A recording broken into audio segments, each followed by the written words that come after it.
श्रीमन्नारायण नारायण हरि हरि श्रीमन्।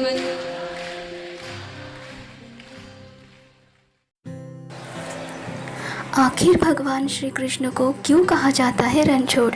बड़ी रहस्यमय है ये कहानी।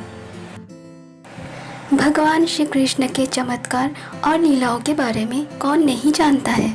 वो भगवान विष्णु के ही अवतार थे। वो जो चाहे वो कर सकते थे और कई मौक़ों पर किया भी था।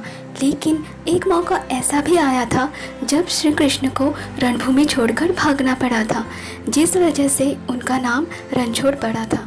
अब आप सोच रहे होंगे कि वो तो भगवान थे, फिर उन्हें किसी से भागने की क्या ज़रूरत थी। दरअसल इसके पीछे एक बेहद ही रहस्यमय कहानी है जिसके बारे में शायद ही आप जानते होंगे। तो भक्तों, चलिए जानते हैं भगवान की इस कथा को। ये कहानी कुछ इस तरह है कि एक बार मगधराज जरासंध ने भगवान श्री कृष्ण को युद्ध के लिए ललकारा था। लेकिन वो सिर्फ अकेले नहीं, बल्कि उसने श्री कृष्ण के खिलाफ युद्ध के लिए यवन देश के राजा काल यवन को भी अपने साथ मिला लिया था। दरअसल काल यवन को भगवान शंकर से ये वरदान मिला था कि न तो कोई चंद्रवंशी और न ही कोई सूर्यवंशी उसको युद्ध में हरा सकता है।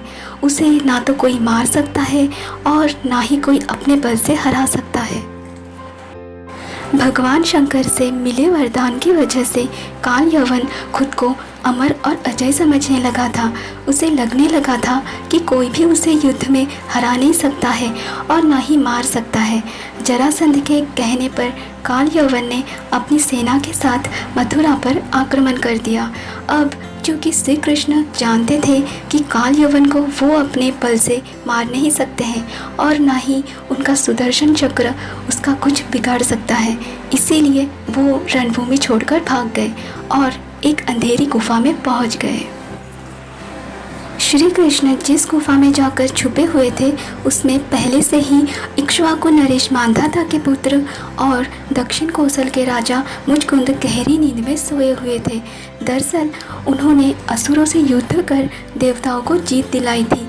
लगातार कई दिनों तक युद्ध करने की वजह से वो थक गए थे, इसीलिए भगवान इंद्र ने उनसे सोने का आग्रह किया और उन्हें एक वरदान भी दिया, जिसके मुताबिक जो भी उन्हें नींद से जगाएगा वो जलकर भस्म हो जाएगा। राजा मुचकुंद को मिले वरदान की बात श्री कृष्ण को पता थी, इसीलिए वो काल यवन को अपने पीछे पीछे उस गुफा तक ले आए जहाँ राजा मुचकुंद सोए हुए थे। श्री कृष्ण ने काल यवन को भ्रमित करने के लिए अपना पीताम्बर राजा मुचकुंद पर डाल दिया।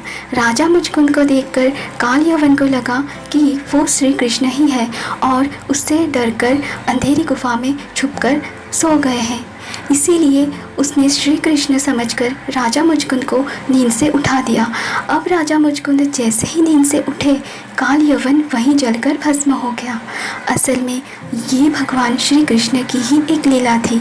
उन्होंने महाभारत के युद्ध में गीता का उपदेश देते हुए कहा भी था कि सृष्टि में जो कुछ भी होता है उन्हीं की इच्छा से होता है।